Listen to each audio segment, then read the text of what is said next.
এই আদেশ করতে গিয়ে আমরা সর্বশেষ পর্যন্ত ৬ নম্বর আদেশ পর্যন্ত দেখেছিলাম যে ৬ নম্বর আদেশে কি হচ্ছে, কিভাবে হচ্ছে এই বিষয়গুলো নিয়ে আমরা আলোচনা করেছিলাম। আমরা এখন একটু আগাবো। আগানোর অর্থ হচ্ছে আমরা ৭ আদেশ থেকে আমাদেরকে পড়তে হবে। ৭ নম্বর আদেশ থেকে গুরুত্বপূর্ণ বেশ কিছু আদেশের মধ্যে এই আদেশগুলো খুবই গুরুত্বপূর্ণ। ৭, ৬, ৮, ৯ এগুলো থেকে প্রশ্ন সচরাচর দেখা যায় বা এগুলোতে কোর্ট কাছারিতেও বেশি প্রয়োজন হয়। দ্যাটস ওয়াই এই জায়গাগুলো থেকে প্রশ্ন খুব বেশি করে। আমাদের এই জন্য এগুলোকে গুরুত্ব দিতে হয়। আমরা বলেছিলাম যে কেন আপিল হচ্ছে, কেন রিভিশন হচ্ছে এই বিষয়গুলো নিয়ে আমরা ক্লিয়ার করতে গিয়ে আমরা অনেকগুলো কথা বলেছিলাম। গুরুত্বপূর্ণ একটা বিষয় আলোচনা করার প্রয়োজন, সেটা হচ্ছে আমাদের আরজি। আজকে ৭ নম্বর আদেশের আরজির সম্পর্কে আমরা কথা বলবো। আমরা যখন প্লিডিং করছিলাম দুইটা মিলে অর্থ বোঝাচ্ছিলাম যে আমরা প্লিডিং বলতে আরজি ও রিটেন স্টেটমেন্ট দুটাকেই বোঝানো হয়। আর এখন শুধু প্লেইন বলতে শুধু আরজিকে, বাদীর আরজিকেই বোঝানো হবে। আমরা ২৬ নম্বর সেকশনে দেখেছিলাম যে প্রত্যেকটি মোকদ্দমায় কি করতে হবে, আরজির মাধ্যমে দাখিল করতে হবে এবং বা নির্ধারিত হতে হবে যে অন্য কোন রকম পদ্ধতিতে যদি বলা থাকে তাহলে অন্য কোন পদ্ধতিও হইতে পারে। তো আমাদের মূল কথা হচ্ছে আমরা আরজির মাধ্যমে একটা মোকদ্দমা দায়ের করব, যেটা আমাদেরকে ২৬ নম্বর সেকশন বলেছে।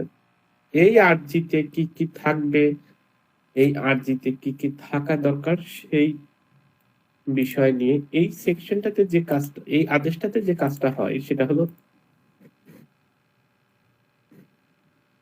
আপনি যেই বিষয়টা বুঝতে পারবেন সেটা হচ্ছে এই আদেশটা যদি আপনি ভালোভাবে আয়ত্ত করতে পারেন তাহলে এখান থেকে পরবর্তীতে আরজি লেখার সময় আপনার একেবারে খুবই গুরুত্বপূর্ণ ভূমিকা পালন করে।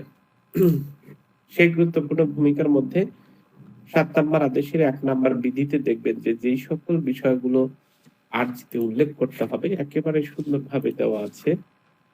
আমরা আরজিতে যেই সকল বিষয় উল্লেখ করতে হয় সেই সকল বিষয়গুলো কি কি রয়েছে যে মোকদ্দমা, তাহলে একটা আরজি যখন আপনি লিখবেন প্রথমত আমাদেরকে লিখতে হচ্ছে মোকদ্দমা যে আদালতে দায়ের করছে সেই আদালতের নাম লিখতে হবে, বাদীর নাম লিখতে হবে, বাদীর পরিচয় বা ঠিকানা। এটাকে অ্যামেন্ডমেন্ট করে আরো স্পেসিফিক বলেছে বাদীর পরিচয় এবং ঠিকানা যখনই বলছে তখনই বলছে যে বাদীর সম্পর্কে আপনি অবশ্যই বাদীর এনআইডি এবং মোবাইল নাম্বার ব্যবহার করতে হবে, যেটা নতুন করে অ্যামেন্ডমেন্ট করা হয়েছে।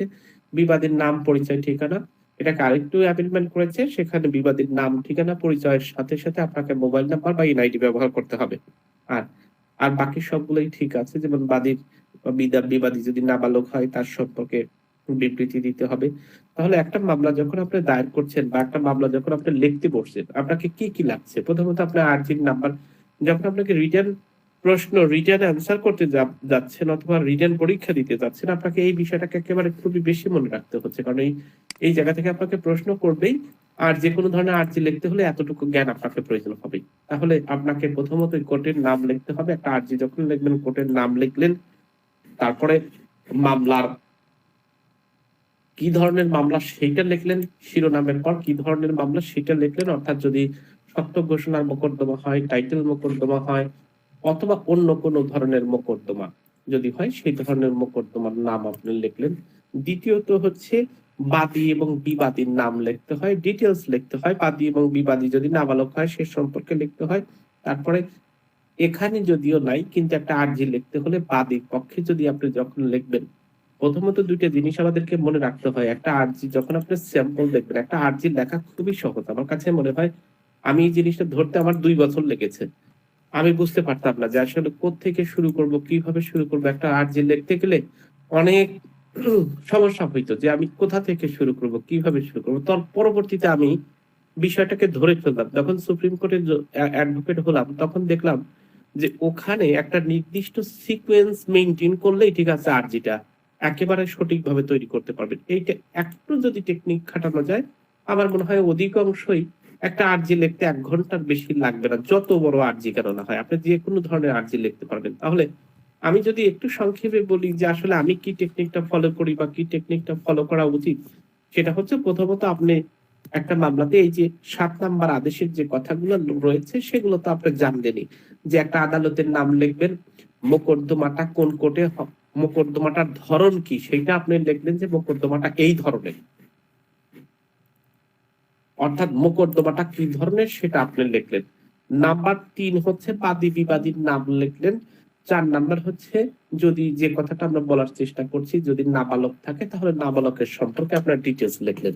তাহলে এগুলো যখন আপনার জানা হয়ে গেল, এখন একটা আরজি লেখার ক্ষেত্রে আপনার যে জায়গায় বেশি প্রয়োজন সেটা হলো যেটা ভুল হচ্ছে বা যেটা আমি ফলো করে পরবর্তীতে আমি এই বিষয়টাকে নজরে এনে আমি বুঝতে পারলাম যে কি লিখতে হবে। প্রথমত যদি সম্পত্তি রিলেটেড হয় তাহলে সম্পত্তির বর্ণনা দিতে হবে আপনাকে। যদি আপনি স্থাবর সম্পত্তি লেখেন সম্পর্কে লেখেন, দিওয়ানি মামলাতে যখনই কোনো স্থাবর সম্পত্তি নিয়ে আপনি একটা মোকদ্দমা ড্রাফট করতে যাচ্ছেন তখন আপনাকে আরজির বাদী পক্ষের বিনীত নিবেদন এই যে, তারপরে ১ নাম্বার শুরু করলেন সম্পত্তি রিলেটেড হলে সবসময় সম্পত্তির সম্পর্কে আপনাকে বর্ণনা দিতে হবে। কি? প্রথমত বড় থেকে শুরু করতে হয়, যেমন জেলা ঢাকা, থানা অমুক, তারপরে হচ্ছে মৌজা নাম্বার আসে, জেল নাম্বার আসে, এরপরে খতিয়ান নাম্বার সম্পর্কে ডিটেইলস লিখতে হয়। তাহলে একটা প্যারা কিন্তু আপনি বুঝতে পারলেন যে আমাকে সম্পত্তি রিলেটেড হলে প্রথমত আমাকে এই সম্পত্তির যে বর্ণনা সেটা লিখতে হচ্ছে।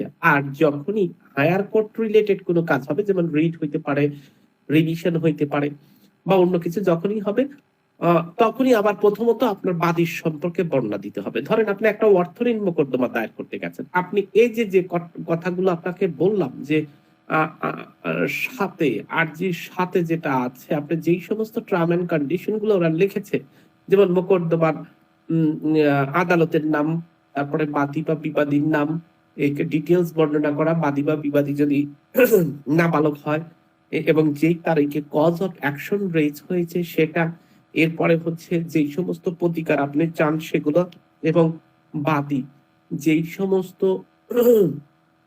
কোর্ট ফি পরিশোধ করেছে কিনা সেই সংক্রান্ত বিষয়, এবং সর্বশেষ হচ্ছে আপনার প্রতিকারটা কি, আপনি কি চাচ্ছেন। এইভাবে যদি একবার খেয়াল করে একেবারে আপনি একটা ধরেন মানুষ আঁকাতে চাচ্ছেন, একটা মানুষ ড্র করতে চাচ্ছেন, তো আপনি মানুষ আঁকানোর জন্য আপনি পা আঁকাইতে পারলেন, মাথা আঁকাইতে পারলেন, হাত আঁকাইতে পারলেন, শুধুমাত্র ওর কালারটা কি হবে সেইটা, অর্থাৎ যেই মামলার যেই ঘটনা আপনি সেই ঘটনা দিয়ে দিবেন, একটা মামলা হয়ে যাবে। আমার কাছে খুব একেবারে একটা মামলার ড্রাফট করা এখন খুব সহজ মনে হয়।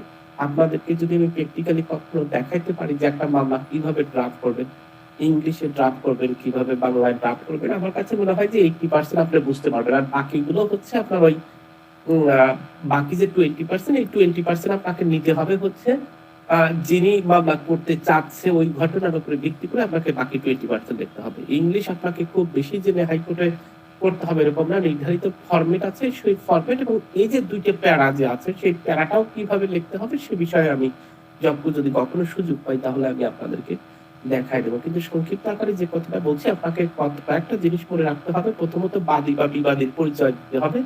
নাম্বার ২ হচ্ছে ঘটনাগুলোকে, যেই ঘটনাটা ঘটছে সেটাকে সংক্ষিপ্ত বিবরণ দেন। এইটা ২ টা প্যারা থাকে। আর ৭ এবং ৮ নাম্বার প্যারাতে আমি সবসময় ৭ এবং ৮ নাম্বার কথা বলি, সেখানে আপনি কজ অফ অ্যাকশন যেদিন রেজ হয়েছে সেই কথাটা লিখবেন। ৮ নাম্বারে লিখবেন যে এই কোর্টের যে জুরিসডিকশন আছে সেই কোর্টের জুরিসডিকশন সম্পর্কে লিখবেন। ৯ নাম্বারে সবসময় প্যারাতে লিখবেন হচ্ছে আপনি যে কোর্ট ফি দিয়েছেন এটা অ্যাডভান্টেবল কোর্ট ফি দিয়েছেন নাকি আপনি ফিক্সড কোর্ট ফি দিয়েছেন সেই সম্পর্কে লিখবেন।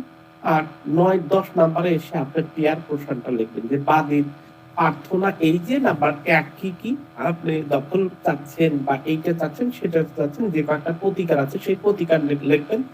স্থাবর সম্পত্তি হলে অবশ্যই আপনাকে স্থাবর সম্পত্তি রিলেটেড তফসিল দিতে হবে, টাকা হলে টাকার তফসিল দিতে হবে, এফিডেভিট দিয়ে দিবেন, একটা মামলা আরজি সহজেই ড্রাফট হয়ে যাবে। সো এই ৭ নাম্বার আদেশের খুবই গুরুত্বপূর্ণ। দেখেন এরকম হাতে কলমে শেখা আমাদের বাংলাদেশে এখন পর্যন্ত চালু হয় নাই বা কেউ শিখায় না। কোর্টে ২-৪ জন যায়, সেখান থেকে দেখে যতটুকু বুঝতে পারে বা যতটুকু শেখার চেষ্টা করে অতটুকুই। কিন্তু আসলে ঘটনা কি এটি আমার প্রায় বললাম না যে এটা আমাকে ধরতে প্রায় ১ বছর, ১.৫ বছর বা ২ বছর লেগে গেছে যে আসলে একটা আরজির মূল বিষয়গুলো কি। তো যতটুকু মুখে বললাম আসলে প্র্যাকটিক্যালি যদি কখনো দেখানোর সুযোগ হয়, তখন আমি হয়তোবা আরো ভালোভাবে একটা আর্জি বা রিটেন স্টেটমেন্ট কিভাবে লিখতে হয় এটা আমি আপনাদেরকে দেখায় দিতে পারবো। শুধুমাত্র এখন আমাদের যে বিষয়টাকে জানতে হচ্ছে বা আমাদের জানার খুব বেশি প্রয়োজন সেটা হচ্ছে আমাদের ৭ নাম্বার আদেশে ১ নাম্বার বিধিতে যেই সমস্ত বিষয় আর্জিতে উল্লেখ থাকে সেই সমস্ত বিষয় আমাদেরকে উল্লেখ করতে হবে। এখান থেকে প্রশ্ন হয় নিচের দেওয়ানি কার্যবিধিতে মামলার মূল্যবান দেখানো হয়। কখনো একটা প্রশ্ন উঠেছে আদালতের এখতিয়ার অনুযায়ী বিভিন্ন রকম প্রশ্ন হইতে পারে। এখানে একেবারে আর্জির সম্পর্কে গুরুত্বপূর্ণ ২ টি আদেশ আছে, সেটা হচ্ছে ১০ এবং ১১। তাছাড়াও অধিকাংশ জিনিস আর হচ্ছে ৭ এর ১। এই ২ টা ৩ টা ৭ এর ১, ৭ এর ১০, ৭ এর ১১ এই ৭ নাম্বারে এই ৩ টা আদেশ, এই ৩ টা বিধি হচ্ছে ভয়াবহ ইম্পোর্টেন্ট বিধি। বাকিগুলো আর এত বেশি জানার প্রয়োজন নাই। আমাদের তাহলে আরজির প্রথমত যেটা থাকে সেটা একটু দেখে রাখবেন যে আরজিতে আপনার কি উল্লেখ থাকে সেই বিষয়টাকে আপনাকে দেখতে হবে যে আরজিতে কি বিষয় আমি যে কথাটা বললাম ঝ পর্যন্ত আছে সেখানে নতুন করে যেটা যুক্ত করেছি সেটা হচ্ছে বাদীর এনআইডি এবং মোবাইল নাম্বার ব্যবহার করতে হবে।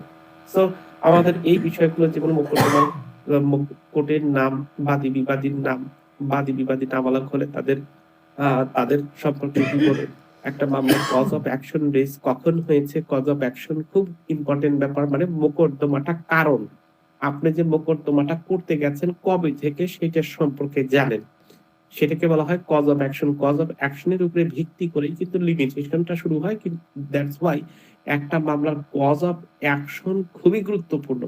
কজ অফ অ্যাকশন খুবই গুরুত্বপূর্ণ। তো আমাদের যে অর্ডার 7 এ প্রতিস্থাপন করেছে যে কথা বললাম বিতে name, description, place of resident including ওইটা করে দিয়েছে ইনক্লুডিং মোবাইল আর phone number, national identification number যেটা বলছে যে NID and email address if any যদি থাকে, এটাকে নতুন যুক্ত করেছে। ঠিক একইভাবে বিবাদীর সম্পর্কেও বলেছে name, description of the place of resident including phone number and national identification number, email address if any যদি থাকে তাহলে ব্যবহার করতে পারবেন। শুধুমাত্র এতটুকুই পরিবর্তন এনেছে। সুতরাং এই পরিবর্তন নিয়ে কোনো প্রশ্ন করতে পারে যে বাদীর নামের সাথে ফোন নাম্বার বা national identification number and email address ব্যবহার করতে হবে কিনা, ঠিক আছে, এই সম্পর্কে কিছু প্রশ্ন করতে পারে। তো এখান থেকে যে প্রশ্নগুলো করে যে code of civil procedure plain সম্পর্কিত বিধান কোথায় আছে, তাহলে আমাদের প্রথম উত্তর হচ্ছে ৭ নাম্বার আদেশে আছে। প্রত্যেকটি আরজি মোকদ্দমা দায়ের করতে হবে কিভাবে, আরজি দাখিলের মাধ্যমে। কত নাম্বার সেকশনে আছে? ২৬ নাম্বার সেকশনে আছে যে প্রত্যেকটি মোকদ্দমা কি করতে হবে, আরজির মাধ্যমে দাখিল করতে হবে। আর আরজির মাধ্যমে দাখিল কোথায় করতে হবে, কোর্টে করতে হবে, সেটা বলা আছে ৯ নাম্বার সেকশনে, তাই না? আরজিতে যেই সমস্ত বিষয় উল্লেখ করতে হবে সেটা কোথায় উল্লেখ আছে? ৭ নাম্বার আদেশের ১ নাম্বার বিধিতে আদেশে উল্লেখ আছে। ৭ নাম্বার আদেশের ১ নাম্বার রুলে আরজিতে কি উল্লেখ থাকবে ডিটেইলস উল্লেখ আছে। আদালতের এখতিয়ার বা কোর্ট ফি নির্ধারণ করার জন্য মোকদ্দমার আরজিতে কোন বিষয়গুলো উল্লেখ থাকতে হবে, যে কথা আমরা বলছি মোকদ্দমার বিষয়বস্তুর উপরে কোর্ট ফি, মোকদ্দমার কজ অফ অ্যাকশন যে কথা বলছি, মোকদ্দমার কারণ, এই সমস্ত বিষয়গুলো উল্লেখ থাকতে হবে। এছাড়াও অর্থ সংক্রান্ত মোকদ্দমা হলে আরজিতে কি উল্লেখ থাকবে? অবশ্যই দাবিকৃত টাকার পরিমাণ অঙ্কে এবং কথায় লেখা থাকতে হবে। এরকম প্রশ্ন আসে। সুতরাং আরজিতে এই বিষয় যে এটা কোথায় বলা আছে, অর্থের মোকদ্দমা সম্পর্কে এটা বলা আছে হচ্ছে ৭ নাম্বার আদেশের ২ নাম্বার বিধিতে। যেই ক্ষেত্রে স্থাবর সম্পত্তি রিলেটেড সেই ক্ষেত্রে অবশ্যই শনাক্তকারী বর্ণনা যে কথা বলছিলাম আমি, তফসিল বা শিডিউল দিতে হবে। সেখানে একটা সম্পত্তির তফসিল বা শিডিউল বিবরণ যে কথা বলছি আমি হাতে শেখানোর চেষ্টা করেছিলাম যে আপনি আগে জেলার নাম দিবেন, তারপরে থানার নাম দিবেন, তারপরে হচ্ছে মৌজার নাম ব্যবহার করবেন, জেএল অর্থাৎ জুরিসডিকশন নাম্বার আছে প্রত্যেকটি এলাকায় সেটা ব্যবহার করবেন, CS S A JL number সবসময় এক হয়, আর এর জেল নাম্বার ভিন্ন হয়, বি এর জেল নাম্বার ভিন্ন হয়। আর একটা জিনিস আপনাদের ইনফরমেশন দিই, সিএস দাগ নাম্বার এবং এস এ খতিয়ানের যে দাগ নাম্বার অর্থাৎ ক্যাডাস্ট্রাল সার্ভে এবং স্টেট অ্যাকুইজিশন সার্ভে যেটা আছে সেইটা সব সময় এক হয়, অধিকাংশ সময় দাগগুলো এক হয়। অর্থাৎ সিএস দাগ যদি কোন দাগ ১০০ হয়, এস এ দাগও 100, সিএস দাগ যদি 99 হয়, এস এ দাগও 99। ওই দাগ থেকে পরবর্তীতে ভেঙে নতুন দাগ তৈরি হয়, নতুন একাধিক দাগ হইতে পারে, অথবা এরকমও হইতে পারে এস এ 5টা দাগ মিলিত হয়ে বর্তমান একটা আর এস দাগ হইতে পারে। এরকম বিভিন্ন সময় সিভিল মামলাগুলো যদি একবার এত সহজ এবং গল্পের মতো, ঠিক আছে, বিষয় একবার যদি আপনি ধরে ফেলতে পারবেন, খালি মজা আর মজা। এগুলো চেন অফ ওনারশিপ লেখা এবং এই সমস্ত কাজ করা খুবই সহজ। সিভিল মামলাগুলো এত বেশি বুদ্ধি খাটাইতে হয় না। সিভিল মামলায় সিভিল প্র্যাকটিস করা একেবারে ভদ্র প্র্যাকটিস।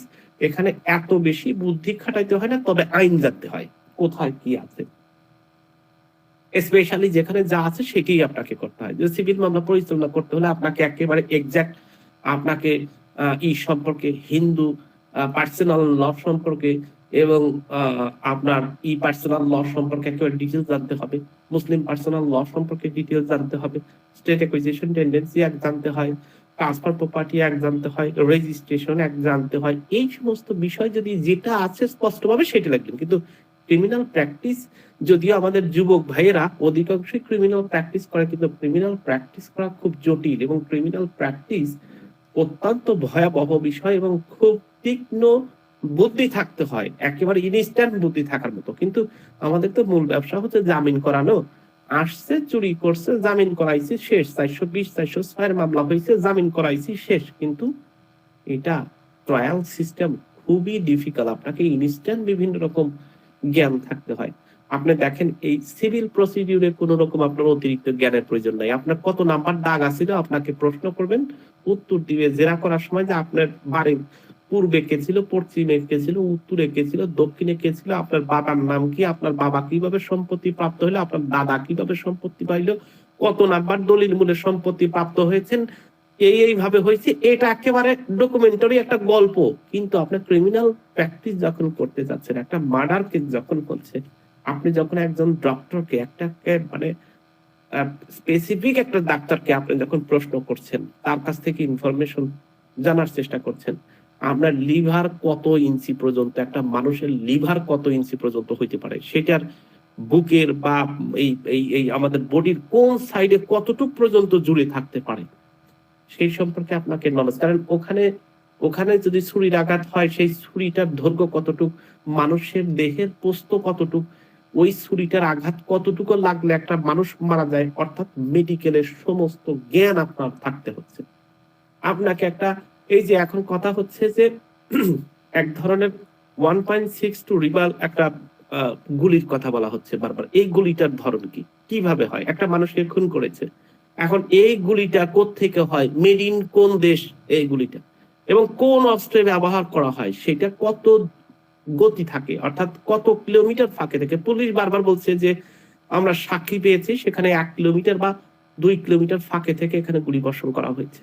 আদৌ কি একটা রিভলভারের গুলি 1 কিলোমিটার ফাঁকে যে বিদ্ধ করে কাউকে মৃত্যুবরণ করাইতে পারে কিনা? তাহলে আপনাকে অস্ত্র সম্পর্কে ডিটেলস জানতে হচ্ছে, অ্যাজ লাইক অ্যাজ এ, মানে অস্ত্র তৈরি কারা করে, কিভাবে করে, কার কতটুকু স্প্রিং এর গতি কতটুকু, ইচ এন্ড এভরিথিং জানতে হচ্ছে। এত কথা বলার অর্থ হচ্ছে আমরা ক্রিমিনাল মামলার প্রতি বেশি ঝুঁকি, কিন্তু ক্রিমিনাল মামলা শুধুমাত্র লয়ারদের কারণে অধিকাংশ আসামিরাই হয় খালাস পায় অথবা বেশি সাজা প্রাপ্ত হয়, মধ্যস্থ খুব কম হয়। কারণ ক্রিমিনাল মামলাতে ভালো অ্যাডভোকেট হলে তাকে মুক্ত করে দিতে পারে, কারণ ওই পুলিশ অফিসার বা অন্যান্যরা যেই সমস্ত জায়গায় আপনাকে হিট করার প্রয়োজন, সেই সমস্ত জায়গায় হিট করলে ওনারা আবল তাবল বলে ফেলে। পুলিশ অফিসাররা কখনো কিন্তু ওই সাক্ষীর সম্পর্কে বা ওই চার্জশিট নিজেরা লেখে না, কোনো একটা দোকানে কোনো একটা মৌরিকে দিয়ে দেয়, ওরা লিখে দেয়, ওরা কারেকশন করে ওটা জমা দিয়ে দেয়।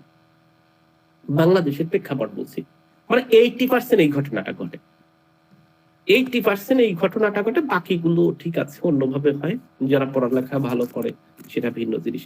তো এই কথাটার অর্থ হলো, আপনাকে যেহেতু আগে আপনি ভবিষ্যৎ লয়ার হচ্ছেন, কোথায় কোন ধরনের বিষয় ঘটতেছে এই ধরনের কথাগুলো আমি জাস্ট বলার চেষ্টা করলাম।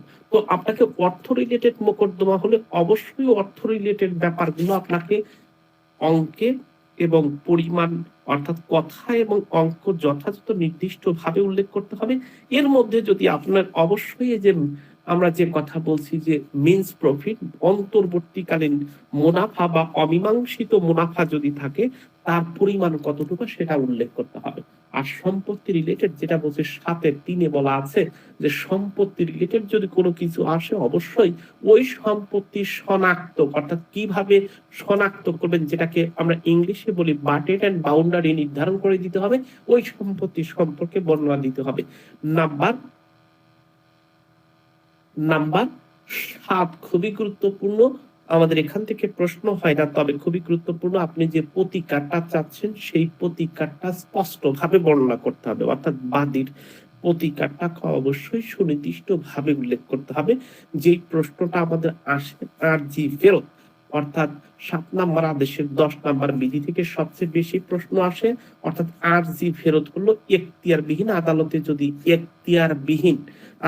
যদি আরজি দাখিল করা হয়, আরজিটা এখতিয়ার সম্পূর্ণ আদালতে ফেরত দেওয়ার জন্য বা দাখিল করার জন্য যদি কোনো আদালত আরজি দাখিল করা হয় এবং উক্ত আদালত মোকদ্দমা বিচারের সময় যদি আর্থিক বা আঞ্চলিক এখতিয়ার দুইটা কারণে কিন্তু আরজিটা ফেরত আসে। নাম্বার 1 আর্থিক এখতিয়ার, নাম্বার 2 হচ্ছে আঞ্চলিক এখতিয়ার। এই দুইটা কারণে আর্থিক এবং আঞ্চলিক জুরিসডিকশন যদি না থাকে তখন এখতিয়ার সম্পূর্ণ আদালতে ওই আরজিটা দাখিল করার জন্য ফেরত দেওয়া হয়ে থাকে। সো আমাদেরকে একেবারে 10 নাম্বার আদেশের 7 নাম্বার আদেশের 10-এর উপবিধি 1-এ বলেছে the plaint shall be any stages, শব্দটা বলেছে এনি স্টেজেস, তাহলে যে কোনো সময় আপনি যে কোনো সময় মনে করবেন যে এই মামলাটা আরজি ভুল আদালতে দাখিল করা হয়েছে, any stage of the suit be returned to be presented to the court in which suit should be institute. যেই কোর্টে দাখিল করার কথা ছিল সেই কোর্টে দাখিল করার জন্য মোকদ্দমাটাকে ফেরত দেওয়া হয়ে থাকে। আরজি ফেরত 7 নম্বর আদেশের 10 নম্বর বিধিতে উল্লেখ করা হয়েছে। সুতরাং আরজি ফেরতের কি কি উল্লেখ করে আদালত ফেরত দিবে? 3টা বিষয় উল্লেখ করে আদালত আরজিটা ফেরত দিবে।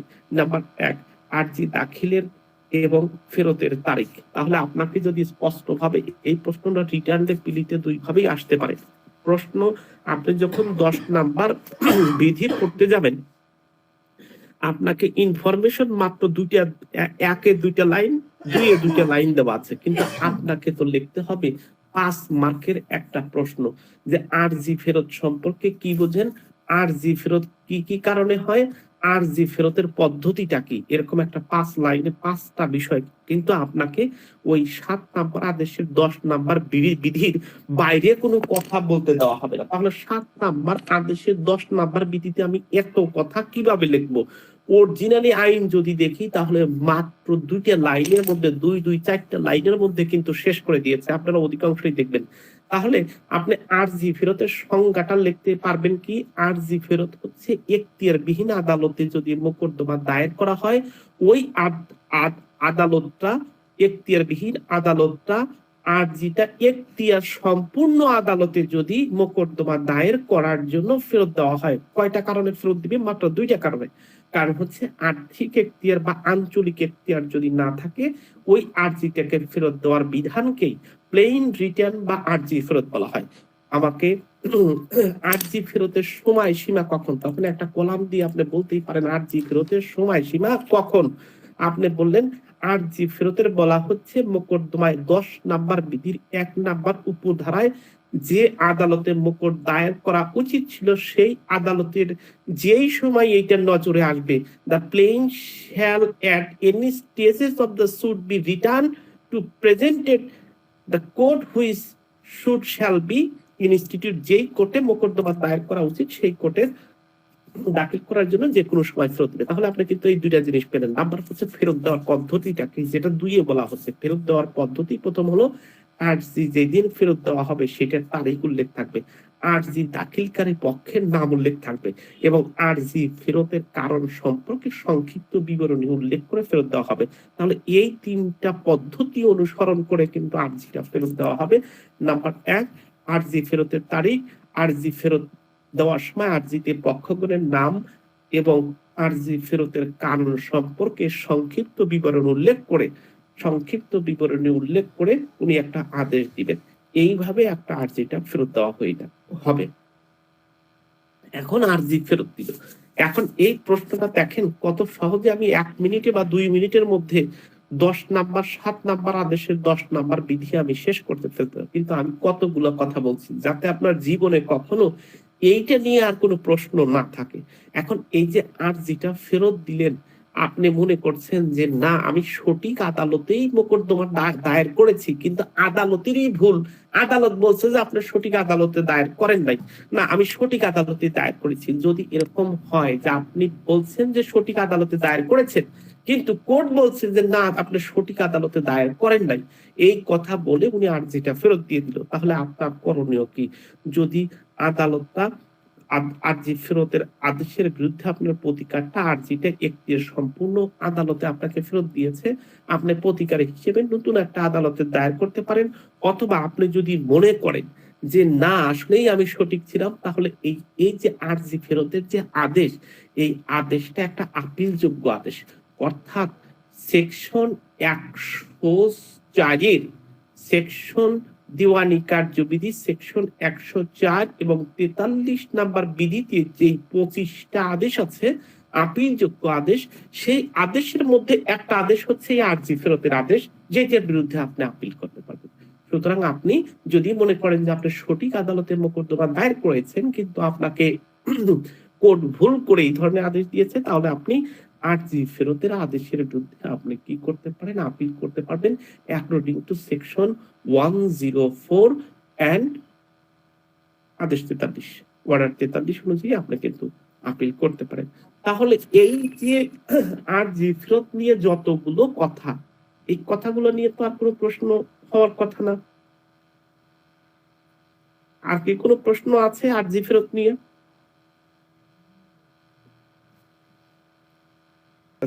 মানে বিধি এই জায়গা থেকে কিন্তু প্রশ্ন আসেই প্রত্যেক বছর, সেটা পিলি বলেন, সেটা রিটেন বলেন, সেটা যেভাবেই বলেন না কেন, প্রশ্ন কিন্তু আর্জি প্রত্যাখ্যান বা নাকচ সম্পর্কে প্রশ্ন আসবেই। আমি বলেছিলাম যে এই শব্দটাকে ২ ভাগে ৩ ভাবে বলে।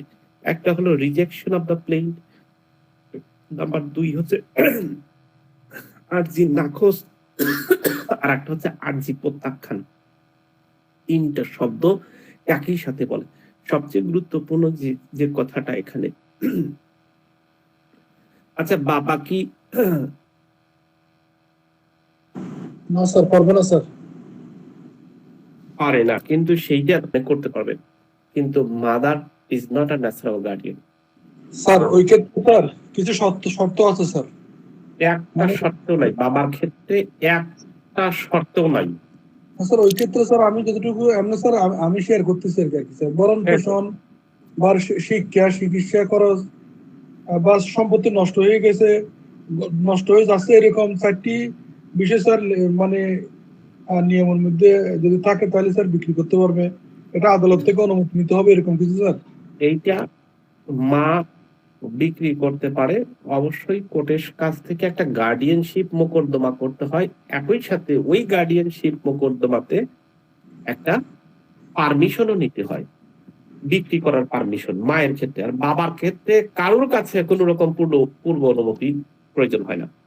আমি একটা ল রেফারেন্স করছিলাম যে কি ওটা সাবালকত্ব আইন 1875 অনুযায়ী স্যার নাবালকের চুক্তি দলিলের বৈধ, এরকম একটা বিষয়ের মধ্যে করছিলাম আর কি স্যার। এটা ওই চুক্তির ব্যাপারটা ভিন্ন, এখানে ট্রান্সফারের ব্যাপারটা তো আমি একটা কেস রেফারেন্সটা উল্লেখ করেছি, আপনারা একটু দেখতে পারেন। যাই হোক, হঠাৎ করে মনে হলো আর্জি প্রত্যাখ্যান সম্পর্কে একেবারে 4টে বিষয় আপনাকে এত বেশি ভাবে খেয়াল রাখতে হবে। একেবারে 4টা কারণ আদালতের নাকচ বা প্রত্যাখ্যানের বিষয় একেবারে খুবই গুরুত্বপূর্ণ এবং আপনাকে খুবই মনোযোগ দিয়ে দেখতে হবে।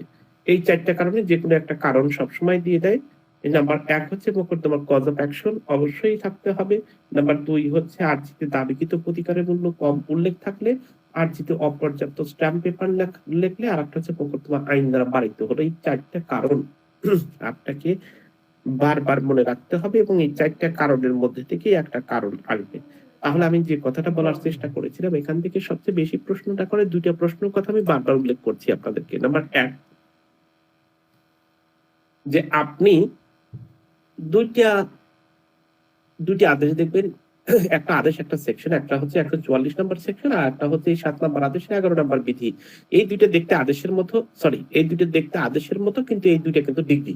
এই ডিগ্রির বিরুদ্ধে আপিল হয়। এই ধরনের প্রশ্ন খুবই বেশি হয়, বিশেষ করে এই 7-এর 11 এবং 144 নম্বর আদেশ থেকে প্রশ্ন হয়। তো এই 4টা কারণ থেকে প্রশ্ন খুবই বেশি হয়। কি কি কারণে মোকদ্দমায় আপনার আর্জিটা প্রত্যাখ্যান হয়, কখনো প্রত্যাখ্যান দিবে, কখনো নাকচ দিবে, কখনো রিজেকশন দিবে, যেটাই দেখ কথা কিন্তু একটাই ভাইয়া, সবগুলোর অর্থ কিন্তু ওই একটাই, সবগুলো মিলেই কিন্তু রিজেকশন অফ দ্য প্লেন। 7 নম্বর আদেশের 11 নম্বর বিধি এখানে কোনোভাবেই ভুল করা যাবে না, এবং এই জায়গা থেকে কিন্তু প্রশ্ন একেবারে প্রত্যেকটি বার আসে। আর একটা বিষয় হচ্ছে, এখান থেকে যে প্রশ্নটা আর একটা আসে সেটা হলো, আপনি আরজি প্রত্যাখ্যান যদি হয় একই কারণে নতুন করে আপনি বিধি যেটা এতে আছে 13-তে আছে, আরজি প্রত্যাখ্যান হলে একই কারণে নতুন করে আরজি কিন্তু দাখিল করার সুযোগ নাই। খুবই গুরুত্বপূর্ণ একটা কথা, সেই কথার দিকে একটু খেয়াল রাখবেন। আর একটা হলো, যেই জায়গা থেকে প্রশ্ন হয় সেটা হচ্ছে, আরজি প্রত্যাখ্যানের পূর্বে আরজি কি সংশোধন করার সুযোগ আছে, এই ধরনের প্রশ্ন রিটার্নে হয়, যে আপনার প্রত্যাখ্যান এই 4টা কারণের মধ্যে যে কোনো একটা কারণ হয়তো বা আসছে না। তো সেই ক্ষেত্রে আমরা কোর্টকে বললাম যে স্যার আমার কজ অফ অ্যাকশন নেই, লেখি নেই, আমি একটু সংশোধন করে দেই, ঠিক আছে মামলাটা চলুক। অথবা দাবি কিন্তু মূল্যের পরিমাণ কম দেওয়া আছে, সেটা আমার লেখা কম হয়েছে স্যার, আমি ঠিক করে দিই, এরকম সুযোগ আছে কিনা। এই 4টা কারণ আমি নতুন করে দিয়ে মামলাটাকে ওইভাবেই রেখে চলতে পারি কিনা, প্রশ্নটা এইটা আসে। তাহলে আমি আরজি নাকচ, প্রত্যাখ্যান বা রিজেকশন যেটাই আমি বলি না কেন, এই 4টা কারণ আছে, কিন্তু আমার প্রশ্ন ওই প্রশ্ন না, এই প্রশ্ন তো আমরা সবাই জানি, কিন্তু আমার প্রশ্ন হলো, আরজিটা প্রত্যাখ্যান হওয়ার পূর্বে, যেহেতু কোর্ট বলেছে এই কারণে আপনার আরজিটা প্রত্যাখ্যান হবে, এই প্রত্যাখ্যানের পূর্বে আরজিটা সংশোধন করার সময়সীমা আছে কিনা, বা কোন কোন ক্ষেত্রে আমি আরজিটা সংশোধন করে আবার নতুন করে বহাল করব। এই ধরনের প্রশ্ন আমাদেরকে মাঝে মাঝেই করে, বিশেষ করে রিটার্ন প্রশ্নে মাস্ট, যদি রিজেকশন অফ দ্য প্লেইন্ট আছে একেবারে মাস্ট। আরজি মোকদ্দমা যদি কম মূল্য দেখানো, কয়েকটা জিনিস একটু মনে রাখবেন।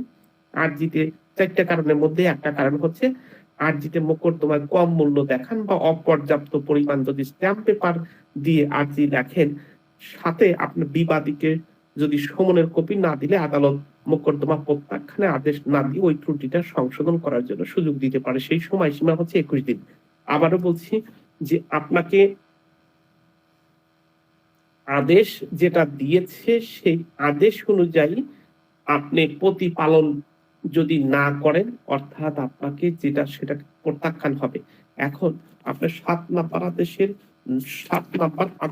9 কতে দেখবেন, 7 নাম্বার আদেশের 9 কতে আপনি দেখতে পারবেন যে প্রতিপালন যদি না করা হয় আরজিটা প্রত্যাখ্যান হয়ে যাবে। এই 7-এর 9-এর বিধান অনুযায়ী আরজি গৃহীত হবার পর যত সংখ্যক বিবাদী আছে, প্রত্যেক সংখ্যক বিবাদীকে আমাদেরকে কিন্তু কি দিতে হয়, আরজির নকল দিতে হয়।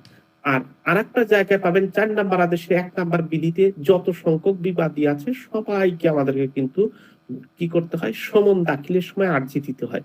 সুতরাং আরজির সাথে সাথে প্রত্যেকটি বিবাদী সমন বা আরজির কপি না দিলে আদালত সমন এবং আরজির কপি সরবরাহ করার জন্য 21 দিন পর্যন্ত সময় দিয়ে থাকেন। আদালত এই নির্ধারিত সময়ের মধ্যে সমন বা আরজির কপি ব্যর্থ হলে বা সংশোধন করার জন্য একটা সুযোগ দিতে পারবেন। এইটা বিভিন্ন কেস রেফারেন্সে উল্লেখ আছে, বিশেষ করে কলকাতার একটা মোকদ্দমা, কলকাতার হাইকোর্টে একটা মোকদ্দমাতে খুব গুরুত্বপূর্ণ ভাবে উল্লেখ করেছিল এই বিষয়টাকে। অর্থাৎ কলকাতা হাইকোর্ট একটা নোটিফিকেশন করেছিল, এই নোটিফিকেশন 1000 বিভিন্ন বইতে পাবেন, আইন পাঠে পাবেন, তারপরে হচ্ছে আর একটা কয়েকটা বইতে দেখলাম রেফারেন্সে, সেখানে ওই মামলার ডিটেলস দেওয়া আছে, সেখানে আপনি 21 দিন পাবেন। কিন্তু আরজিটাই যদি মোকদ্দমার কজ অফ অ্যাকশনই না থাকে, তাহলে মোকদ্দমা আইন দ্বারা পালিত হবে এবং আরজি কিন্তু সংশোধনের সুযোগ থাকবে না, সরাসরি রিজেকশন থাকবে। অন্য 3টা কারণ যেগুলো আছে, আমরা যে অন্য 3টা, যেমন মোকদ্দমার প্রতিকারের মূল্য কম দেখানো হয়েছে, অপর্যাপ্ত পরিমাণে স্ট্যাম্প দেওয়া হয়েছে, মোকদ্দমায় তামাদি দ্বারা বাড়িত, তামাদি দ্বারা যদি বাড়িত হয় তাহলে তো সেখানেও সুযোগ নাই, কারণ আপনি 5 নাম্বার সেকশন অনুযায়ী নতুন করে কিন্তু মোকদ্দমা দাখিল করার ক্ষেত্রে কিন্তু তামাদি দেওয়া হয় নাই। আপনাকে অন্য 5টা ক্ষেত্রে আপনাকে কি করা হয়েছে? সময় দেওয়া হয়েছে। কিন্তু আরজি দাখিল করার জন্য কিন্তু আপনাকে মওকুফ করা যায় না। এখন তাহলে ১ এবং ৫, ১ এবং ৪ ২টা কজ অফ অ্যাকশন যদি না থাকে এবং মোকদ্দমা তামাদি দ্বারা বারিত থাকে, এই ২টা ছাড়া আর যে ২টা কারণ আছে, যেমন প্রতিকার মূল্য কম দেখানো হয়েছে এবং স্টাম্প পেপার যেটা অপর্যাপ্ত স্টাম্প পেপার দেওয়া হয়েছে, অর্থাৎ ইনসাফিসিয়েন্ট স্টাম্প যদি দেখানো হয়, সেই ক্ষেত্রে আরজিটা সময়সীমা অর্থাৎ ২১ দিন সময়সীমা পাবেন এটাকে আপনার সংশোধন করার জন্য। সুতরাং আদালত সিদ্ধান্ত অনুযায়ী মোকদ্দমা দায়েরের কারণ অনুযায়ী বাদী যদি কজ অফ অ্যাকশন ঠিক থাকে তাহলে আপনি কি করতে পারবেন? এই দুটি ২১ দিনের মধ্যে আপনি কিন্তু সংশোধনের সুযোগ পাবেন। যেই কথা বলা হয়েছে, শর্ত থাকে যে মোকদ্দমার মূল্যবান বা আবশ্যকীয় স্ট্যাম্প সংশোধন করার জন্য আদালত কর্তৃক কোন সময় কোন ক্রমে ২১ দিন অতিক্রম করবে না। এর মানে আপনাকে ওই ২টা কারণে ২১ দিন সময় দেওয়া হয়েছে। এই জায়গা থেকে প্রশ্ন হবে। আর যে ২টা কারণ আছে, যে কথা বললাম আমি, আর যেটা লিমিটেশন দ্বারা বাতিল, আরেকটা কারণ হচ্ছে মোকদ্দমায় কজ অফ অ্যাকশনই নাই। এই ২টা হলে সরাসরি আপনার মোকদ্দমাটা একেবারে বাতিল করে দিবে। আর যেটা সংশোধন করে সুযোগ না দিয়ে সরাসরি প্রত্যাখ্যান করে দিবে বা রিজেকশন করে দিবেন বা নাকচ করে দিবেন। কিন্তু আর ২টার ক্ষেত্রে আপনাকে ওই সময়সীমাটা দেওয়া হয়েছে। ক্লিয়ার বিষয়টা? পেঁয়াজ কোন জায়গায়?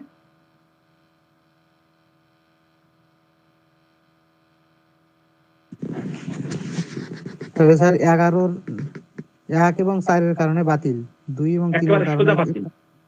আর ২ এবং ৩ এর জন্য আপনাকে ২১ দিন সময় দিতে পারে।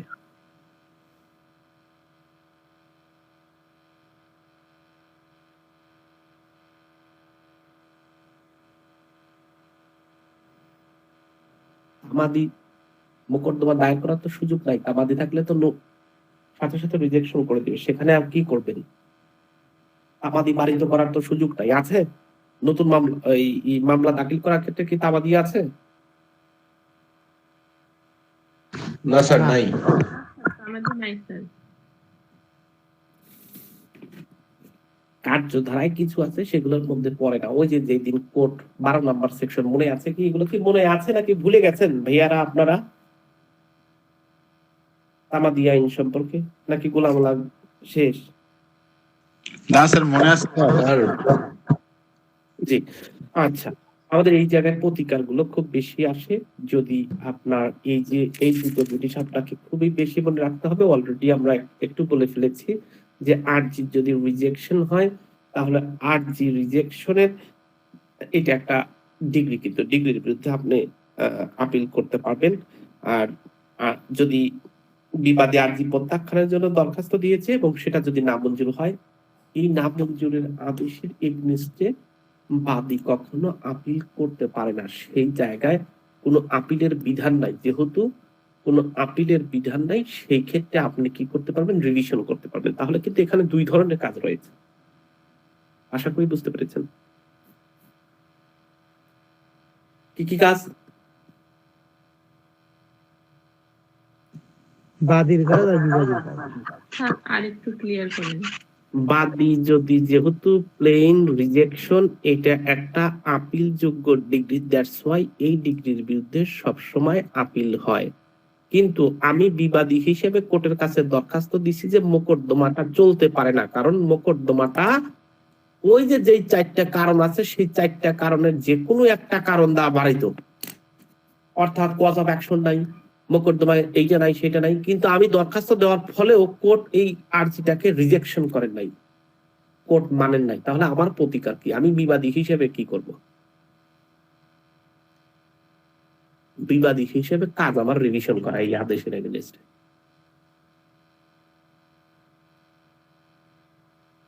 আদেশের এগেইনস্টে কোথায় রিভিশন করব?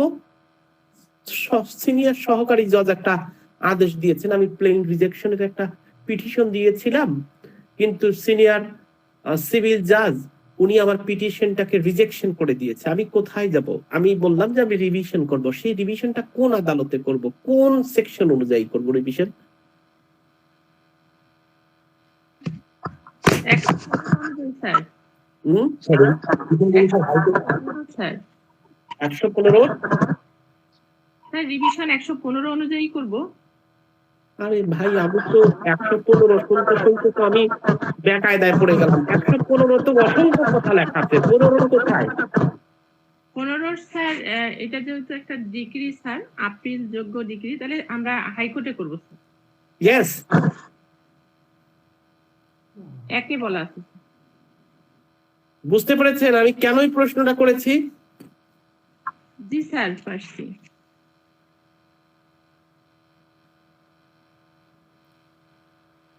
যদি সিভিল, শুধুমাত্র সিভিল জাজ দিত, অর্থাৎ সহকারী জজের একটা ডিগ্রি হইতো, তখন কোথায় করতাম? স্যার একই স্যার, হাইকোর্টে স্যার। হাইকোর্টে স্যার যদি হচ্ছে স্যার আপিল অযোগ্য হতো স্যার, তাহলে হচ্ছে স্যার মানে আদেশ যদি হইতো স্যার, হুম, আপিল আদেশ অযোগ্য হবে কেন? আদেশ তো হবে, যে এটা তো বারবার বলতেছি এটা ডিগ্রি। যদি স্যার আপিল অযোগ্য হতো স্যার, তাহলে হচ্ছে যে ইয়াতে করতাম, জেলা জজ কোর্টে স্যার।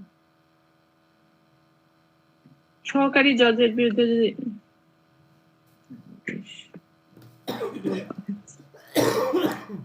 আমার মনে হয় 2-3 জন বুঝতে পারে, আর বাকিগুলো একজনও বলতে পারে। স্যার বুঝছি স্যার, বলেন মানে তো। আপনি তো প্রথমে বলে দিলেন স্যার যে রেস্টিটিউশন 144 আর 27-11 এগুলো হচ্ছে যে ডিক্রির সংজ্ঞা অনুযায়ী এগুলো ডিক্রি, জি, এগুলো আদেশ ভাবার কোনো কারণই নাই। সো যেহেতু আদেশ ভাবার কারণ নাই, তো অল কাইন্ডস অফ ডিক্রির বিরুদ্ধে রিভিশনের একমাত্রই জায়গা হচ্ছে হাইকোর্ট, সেটা যে কোনো আদালতই হোক। এক্স্যাক্টলি। সেটা কোথায় বলা আছে? 15 একে। এর 115 15 একে স্যার। আর দুইয়ে বলছে স্যার যে যখন এই যে আদেশে চলে যাচ্ছে, যেহেতু এখন বলেন,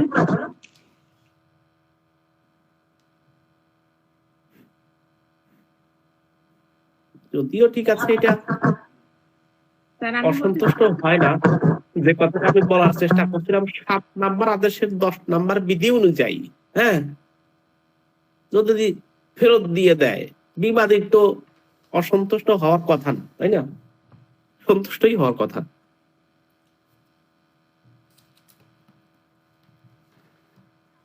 হ্যাঁ, স্যার ফেরত দিলে তো মানে বাদী অসন্তুষ্ট হওয়ার কথা, বিবাদী তো স্যার তার কিছুই নাই, সে তো সন্তুষ্টই হবে।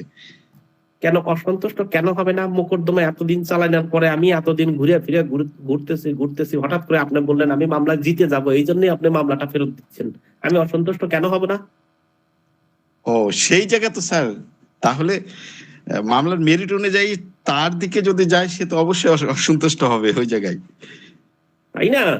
আমার কথা জি কি স্যার। বুঝতে পেরেছেন সালাউদ্দিন ভাই? কথাগুলো কি বুঝতে পারছেন যে আমি কোথা থেকে কোথায় নিয়ে যাচ্ছি? জি স্যার, বুঝতে পারছি স্যার।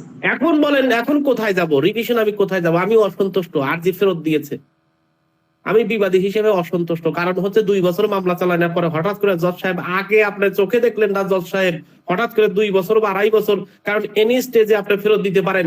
3 বছর পরে হঠাৎ করে মনে হইলো যে আমার যোগ্যতা নাই এই মোকদ্দমাটা দেখার জন্য, আমি আরজিটা ফেরত দিয়ে দিলাম। বাদী নাচতে নাচতে মামলাটা নিয়ে যে ওনার মতো করে দাখিল করলো, সেই ক্ষেত্রে আমার করণীয় কি? এটাও তো স্যার, স্যার এটা স্যার এটাও স্যার 115 রিভিশন 115 অ্যাকশন। করব স্যার। হ্যাঁ, এটা কোথায় করবো? 115(2) অনুযায়ী জেলা জজে রিভিশন করব স্যার। এক্স্যাক্টলি। সৌরভ ভাইয়ের উত্তর ভুল। স্যার এটা তো স্যার আপিল অযোগ্য ইনা স্যার। এটা আপিল অযোগ্য হচ্ছে আপিল যোগ্য আদেশ এটা, কিন্তু আপিল যোগ্য আদেশ কোনটা? যদি রিজেকশন ফেরত দেয় বাদীর কাছে, এটা হচ্ছে আপিল যোগ্য আদেশ, কিন্তু বিবাদীর কাছে এটা কি?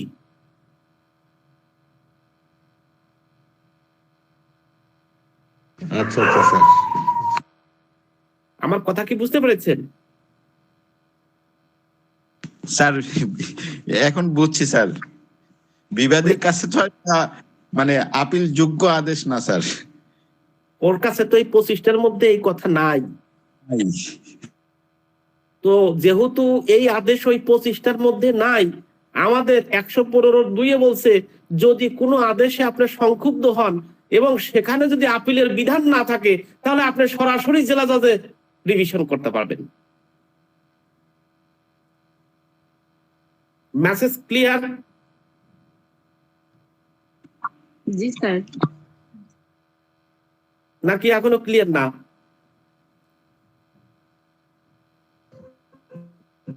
জি স্যার বুঝতে পারছি স্যার।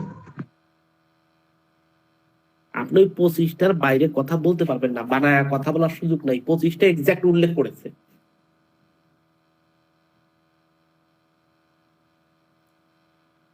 ওই 25টা আদেশের মধ্যে যদি আপনার এই একটা না পড়ে যায়, বিবাদী কথা তো লেখা নাই, তাহলে আপনার করণীয় কি? একটা কিছু তো হইতেই হবে, তাই না? জি স্যার। অথবা আপনি কি করতে পারবেন, যেখানে সুযোগ নাই, আপিলের বিধান নাই, আপনি আর একটা প্রশ্নের উত্তর দিতে পারতেন, 114 অনুযায়ী আমি রিভিউ করব।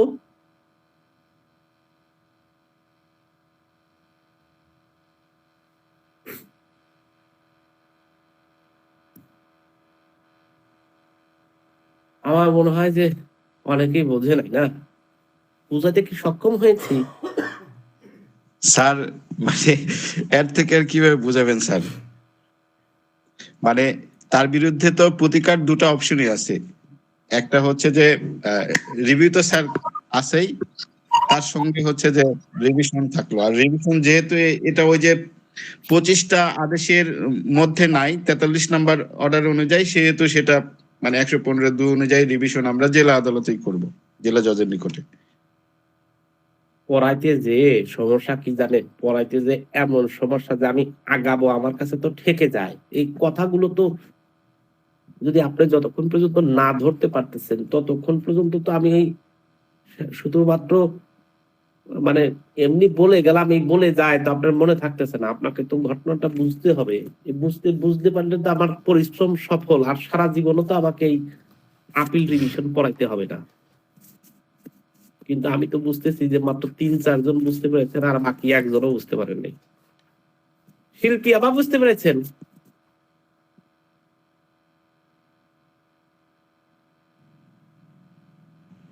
আসসালামু আলাইকুম স্যার। ওয়ালাইকুম আসসালাম।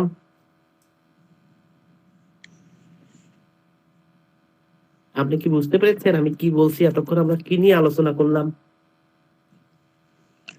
পারছি স্যার, তো গুছাই বলতে পারবো না, আমি তো কোর্টে আমার অত প্র্যাকটিস নাই। এখানে কেনা কোর্টে প্র্যাকটিস আছে যে প্র্যাকটিস থাকা লাগবে? আপনি না, কোন এই জন্য জায়গায় আমি এত গুছাই বলতে পারি না।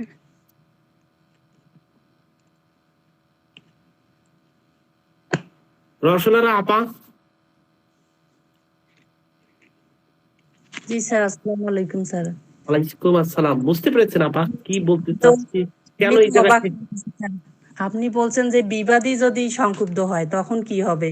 আমি তো সেটাই চিন্তা করতেছি যে সংক্ষুব্ধ হলে তাহলে কি হবে? তাহলে তো জেলা জজ আদালতে হয়, এটা আমি চিন্তাই করি নাই।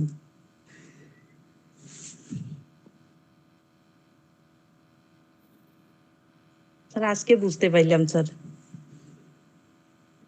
ওই যে 115 যে 1, 2, 3, 4 আছে না, ওইটা সবসময় মাথায় রাখতে হবে। আবার ওই যে 43 নাম্বার আদেশের যে 25টা আছে না আপা, জি স্যার।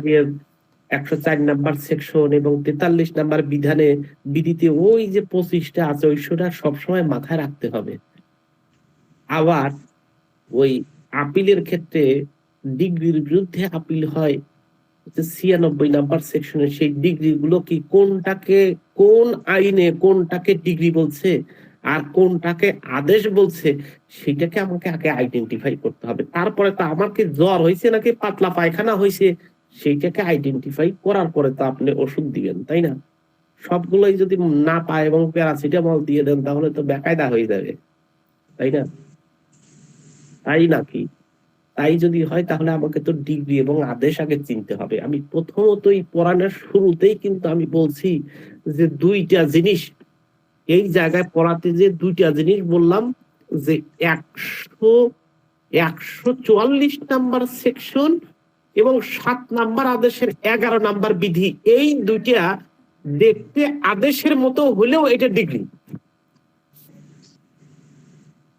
তাহলে আমি সহজে আপনাকে বোঝানোর চেষ্টা করলাম যে 107 নাম্বার আদেশের 11 নাম্বার বিধিতে যখন court rejection of the plain করেন তখন এটা ডিগ্রি। এটা কার জন্য ডিগ্রি? ওই 25টা কারণের মধ্যে একটা কারণ বলছে যে যখন রিজেকশন করবে, রিজেকশন করলে কি হয়? রিজেকশন করলে বাদী পক্ষ সংক্ষুব্ধ হয়, বিবাদী পক্ষ তো সংক্ষুব্ধ হবে না, কারণ বিবাদী পক্ষ তো নেচে বেড়াবে যে শালা বাদী তুমি আমার বিরুদ্ধে মামলা করছো, দেখো মামলা বিচার হওয়ার আগেই আদালত মামলাটা তোমার শেষ করে দিয়েছে। বিবাদী পক্ষ কিন্তু সংক্ষুব্ধ হবে না, উনি খুশি হবেন। কোনটাকে সংক্ষুব্ধ হচ্ছে, কোনটায় খুশি হচ্ছে, সেই বিষয়টা তো আগে আমাদেরকে জানতে হবে। স্যার এত পেঁয়াজ স্যার, আমি সংক্ষুব্ধ আর খুশি হওয়া এটা চিন্তা করা যায় নাই আগে আসলে স্যার। আপনি তো বড় মুশকিল হইল, সংক্ষুব্ধই বুঝতে পারছেন। পেঁয়াজ তো না, সহজ সরল জিনিস।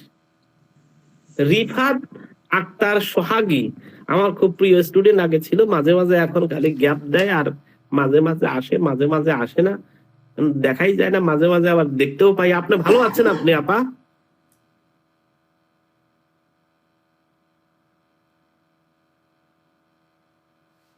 আসসালামু আলাইকুম ভাইয়া। ওয়ালাইকুম আসসালাম। আপনার বাচ্চা দুটো ভালো আছে? আচ্ছা ভাইয়া, আলহামদুলিল্লাহ। আমার বাচ্চা তো আপনার কথা বলতেই থাকে, যাক আলহামদুলিল্লাহ, আপনার বাচ্চার মতন আমার প্রায় বলে। আমার চুটকি বড় দুটাই বলে যে আলহামদুলিল্লাহ। আমার স্যার কেমন আছে, প্রায় বলে। এখন আপনার সাংসারিক ঝামেলা কি একটু কমছে নাকি আরো বাড়ছে? বারে কমই ঠিক নাই, সব মিলে চলছে আর কি। আপনি তো বিজনেসম্যান, বড় বিজনেসম্যান, একটু তো ঝামেলা থাকবেই। ঠিক আছে, ভালো থাকেন ইনশাল্লাহ। এই বিষয়গুলো যদি আপনি মাথায় না নিতে পারেন তাহলে খুব কঠিন অবস্থা হয়ে যাবে। কখন বাদী পক্ষ খুশি হচ্ছে, কখন ব্যারাজ হচ্ছে, এই দুটো জিনিস আমাদেরকে মনে রাখতে হবে, বুঝছেন? যে বাদী পক্ষ কখন খুশি হয়, কখন ব্যারাজ হয়, আবার বিবাদী পক্ষ কখন খুশি হয়, কখন ব্যারাজ হয়। ব্যারাজ মানে অসন্তুষ্ট হয়, আইনের ভাষায় বলে হচ্ছে সংক্ষুব্ধ। সংক্ষুব্ধ মানে ক্ষুব্ধ, মানে খুশি না, এইটাকে বলা হয় সংক্ষুব্ধ। আর আরেকটা হচ্ছে এই সংক্ষুব্ধ পক্ষই সবসময় হায়ার কোর্টে আপিল করে, রিভিউ করে, রিভিশন করে। এখন এই সমস্ত জায়গায় পড়াতে যেহেতু আমি ঠেকে যাচ্ছি, দেখছেন আপনি, আমার তো আগাইনের রাস্তা নাই। আমার প্রত্যেকটি স্টুডেন্ট না বা বলতে পারলে তো আমি আগাবো কিভাবে? আপনি খেয়াল রাখবেন, 8G সংশোধন অর্থাৎ প্লেডিং যদি সংশোধন হয় সেই ক্ষেত্রে সময়সীমা হচ্ছে 14 দিন। অন্যদিকে যদি রিজেকশন অফ দ্য প্লেইন্টের জন্য 8Gটাকে সংশোধন করার জন্য বলে সেক্ষেত্রে আপনাকে সময়সীমা দেওয়া হবে 21 দিন। আর এই 21 দিন শুধুমাত্র কাজ করে হচ্ছে ওই দুইটার ক্ষেত্রে, অর্থাৎ 4টার মধ্যে 2টা তো একেবারে ডাইরেক্ট বন্ধ, অর্থাৎ যদি কজ অফ অ্যাকশন না রাখেন সাথে সাথে রিজেকশন করবে। নাম্বার 2 হলো যদি আপনার তামাদি দ্বারা পালিত হয় সেটাও রিজেকশন হবে। শুধুমাত্র 2টা, আপনি কোর্ট ফি কম দিয়েছেন অথবা আপনি কি করেছেন, আপনি কম মূল্য দেখাইছেন, সেই ক্ষেত্রে আপনি সংশোধনের সুযোগ পাবেন হচ্ছে 21 দিন। সেই ক্ষেত্রে এই দুইটা প্যাচ লেগে যায়, কখন 14 দিন আর কথায় 21 দিন। আমাদের প্লিডিং সংশোধনের ক্ষেত্রে আমরা পাই হচ্ছে মাত্র 14 দিন। আর 7 নম্বর আদেশের 11 নম্বর বিধিতে যদি সংশোধনের প্রয়োজন হয় সেই ক্ষেত্রে আমাদের 21 দিনের প্রয়োজন হয়। আর 8G নাকচ বা প্রত্যাখ্যানের বিরুদ্ধে আমরা যে কথাটা বললাম 7 নম্বর আদেশের 13 নম্বর বিধিতে নতুন একই বিষয় নিয়ে নতুন করে 8G দাখিল করতে পারবেন। যে কথা বলেছে কোনো কারণে যদি 8G প্রত্যাখ্যান হয় উক্ত কারণে নতুন 8G দাখিল করে বাদীকে বারিত করবে না, নতুন করে আপনি মামলা দায়ের করতে পারবেন সংশোধন করে। Rejection of the plaint of any গ্রাউন্ডে, ওই যে ওই 4টে গ্রাউন্ডে যে কোনো গ্রাউন্ডে hereafter mentioned shall not be enforce the procedure of the plaintiff for the presenting the fresh plaint in respect of the same cause of action। ওই একই বিষয় নিয়ে আপনি কি করতে পারবেন, নতুন করে মোকদ্দমা করতে পারবেন। দ্বিতীয় হচ্ছে, যেহেতু এটা আমি বারবার বলছি এটা একটা আপিলযোগ্য ডিগ্রি, দ্যাটস ওয়াই আরজি প্রত্যাখ্যান হলে এর বিরুদ্ধে আপনি ডিগ্রি, যেহেতু ডিগ্রির বিরুদ্ধে আপনি কি করতে পারবেন, আপিল করতে পারবেন। এটি একটা ডিগ্রি, এটা কিন্তু আদেশ না। আর যে কথা বারবার বলতে চাচ্ছি, ওখানে ওই যে প্যাচটা ধরানোর জন্য আপনাদেরকে চাচ্ছিলাম, সেটা হচ্ছে 115 বলা আছে যে আপনি যেই জায়গায় সিভিল জাজ হোক, সিনিয়র সিভিল জাজ হোক, মানে যুগ্ম যেই কোর হোক না কেন, তার যদি ডিগ্রি হয়, এই ডিগ্রিটা যদি আপিল অযোগ্য হয়, তাহলে আপনি আপিল অযোগ্য ডিগ্রির বিরুদ্ধে আপনি সব সময় রিভিশন করবেন। এখন আমাদের যদি বিবাদী সংক্ষুব্ধ হয়, সেই কথা কিন্তু আমাদেরকে বলে নাই। বিবাদী সংক্ষুব্ধ হলে এটা আপিল যোগ্য ডিগ্রি না। যেহেতু ডিগ্রি এতটুকু জানি, এইটা একটা ডিগ্রি, যেহেতু দিয়েছে কোর্ট ডিগ্রি, এটা একটা ডিগ্রি। এই ডিগ্রির বিরুদ্ধে যেহেতু আপিল করা যায় না, বিবাদী আপিল করতে পারবেন না, সেই ক্ষেত্রে রিভিশন করবে। ডিগ্রির বিরুদ্ধে রিভিশন সবসময় হাইকোর্টে হয়, সেটা সহকারী জজ হোক, সিনিয়র সহকারী জজ হোক, যুগ্মতে হোক। 115 বলা আছে। এই কথাটা বলার জন্য 115 বলা আছে, এই কথাটা বোঝানোর জন্য আমরা বারবার বলছিলাম। আর সকল প্রকার আদেশের বিরুদ্ধে যেখানে আপিল করা যায় না, সেই ক্ষেত্রে আপনি ডিরেক্ট জেলা জজের কাছে আপনি আপিল না করে রিভিশন করতে পারবেন, কারণ আপিল তো করার যেখানে বিধান নাই সেখানেই তো রিভিশন করতে হয়। এইগুলো একটু এই প্যাচটাকে যখন ধরে ফেলতে পারবেন, তখন আশা করি এই কথাগুলো আপনার কাছে মধুর লাগবে। কোথায় রিভিশন হচ্ছে, কোথায় আপিল হচ্ছে, কোন কোন জায়গায় হচ্ছে, আপনি এমনি বলতে পারবেন। এগুলো মুখস্থ রাখার কোনো সুযোগ নাই। এই জায়গাগুলোতে আপনি একটু খেয়াল রাখবেন। আমাদের কিন্তু বারবার এই প্রশ্নটা আসছে যে আরজি মামলার কজ অফ অ্যাকশন যদি উল্লেখ না থাকে, তাহলে মোকদ্দমাটা কি হয়ে যাবে, মোকদ্দমাটা নাকচ হয়ে যাবে। এই ধরনের প্রশ্ন আসে বারবার। দেওয়ানি মোকদ্দমায় আরজি প্রত্যাখ্যান হলে তার বিরুদ্ধে আপনি কি করবেন, আপিল করবেন। বারবার বলছি এটা একটা ডিগ্রি, ডিগ্রির বিরুদ্ধে আপিল হয় সবসময় আদালত কর্তৃক নির্ধারিত সময় বাদী যদি স্টাম্প পেপার দিতে ব্যর্থ হয়, আদালত মোকদ্দমার জন্য কি করবেন, এটাও আরজিটা নাকচ করে দিবেন। কারণ ওই যে 4টা কারণ, যেই 4টা কারণের মোকদ্দমাটা নাকচ করে, সেই 4টা কারণের মধ্যে একটা কারণ হচ্ছে প্রয়োজনীয় স্ট্যাম্প পেপার দিতে যদি আপনি ব্যর্থ হন।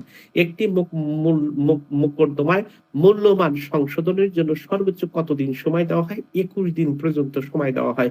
যে কথা আমি কিছুক্ষণ আগেই বললাম। রিজেকশন বাতিল হলে কোন ক্ষেত্রে রিজেকশন বাতিল হয়, কোন ক্ষেত্রে ওই যে 4টা তামাদি দ্বারা যদি পারিত হয়, অপর্যাপ্ত যদি কোর্ট না দেওয়া হয়, এবং কোনো কারণে যদি বাতিল হয়, এইগুলো কারণে কিন্তু আপনার রিজেকশন প্লেন্ট হয়। দিওয়ানি কার্যবিধি কত অনুযায়ী আরজি নাকচের সিদ্ধান্ত হলো একটা ডিগ্রি আদেশ, প্রাথমিক ডিগ্রি। যে কথা বারবার বলার চেষ্টা করছি, এটা একটা ডিগ্রি। দ্যাটস ওয়াই ডিগ্রির বিরুদ্ধে আমাদের 96 নম্বর সেকশনে আপিল হয়, 96 নম্বর সেকশনে 41 নম্বর বিধিতে আপিল হয়। কোন আদেশটি ডিগ্রি হিসেবে গণ্য হবে? বারবার বলেছি, দুইটা দেখতে আদেশের মতো, বাট এই দুইটা আদেশ দেখতে আদেশের মতো, কিন্তু এই দুইটা ডিগ্রি। একটা হচ্ছে রেস্টিটিউশন, আর একটা হচ্ছে আরজি প্রত্যাখ্যানের আদেশ। এই দুইটা দেখতে অবিকল আদেশ, বাট এই দুইটা কিন্তু আদেশ বলা হয় না, এই দুইটাকে ডিগ্রি বলা হয়। এই জায়গা থেকে বারবার প্রশ্ন আসে, এই প্রশ্নগুলোই বারবার বিভিন্ন জায়গা থেকে প্রশ্ন হয়েছে, এবং এই জায়গা থেকে কিন্তু প্রশ্ন হবেই ভাইয়া। রিটার্ন বলেন আর পিলি বলেন, ভাইবাতে বলেন, আপনাকে প্রশ্ন করবে। আর জীবনে যদি ভাইবাতে ভালো করতে চান, আপনাকে যে